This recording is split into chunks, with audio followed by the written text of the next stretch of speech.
நேற்றைக்கு முன்தினம் நினைக்கின்றேன்,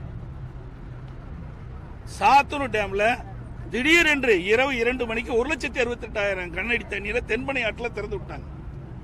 எந்தவித முன்னறிவிப்பும் கிடையாது. தொலைக்காட்சி கொடுக்கல, பத்திரிகை கொடுக்கல, பொதுமக்களுக்கு அறிவிப்பு கொடுக்கல.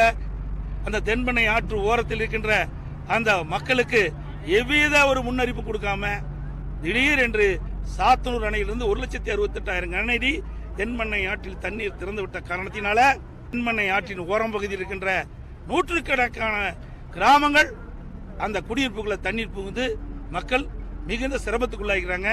அதோட தென்பெண்ணை ஆற்று கரை உடைந்து அங்க இருக்கிற விப்புறத்தில் இருக்கிற நகரத்தில் தண்ணி சூழ்ந்து காட்சியளிக்கிறது. கடலூர் நகரத்தில் தண்ணி சூழ்ந்து இருக்குது. கடலூர் மாவட்டத்தில் ஒரு 20 கிராமங்களில் தண்ணி புகுந்து இருக்குது.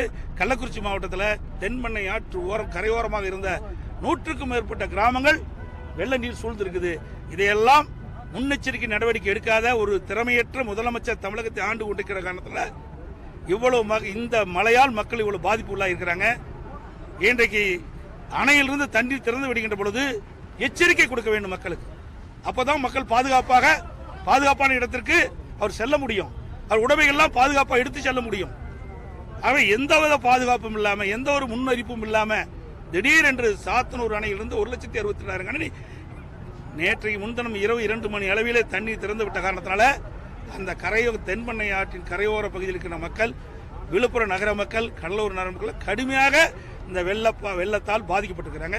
இது கடும் கண்டனத்துக்குரியது. இந்த அரசுடைய அலட்சியத்தால் இன்றைக்கு இந்த தென்பெண்ணை ஆற்று கரையோர இருக்கின்ற மக்கள் எல்லாம் கடுமையாக பாதிக்கப்பட்டிருக்கிறாங்க. இதை போர்க்கால அடிப்படையில் இந்த அரசு துரிதமாக செயல்பட்டு அந்த வெள்ள நீர் வடிவதற்குண்டான நடவடிக்கை மேற்கொள்ளப்பட வேண்டும்.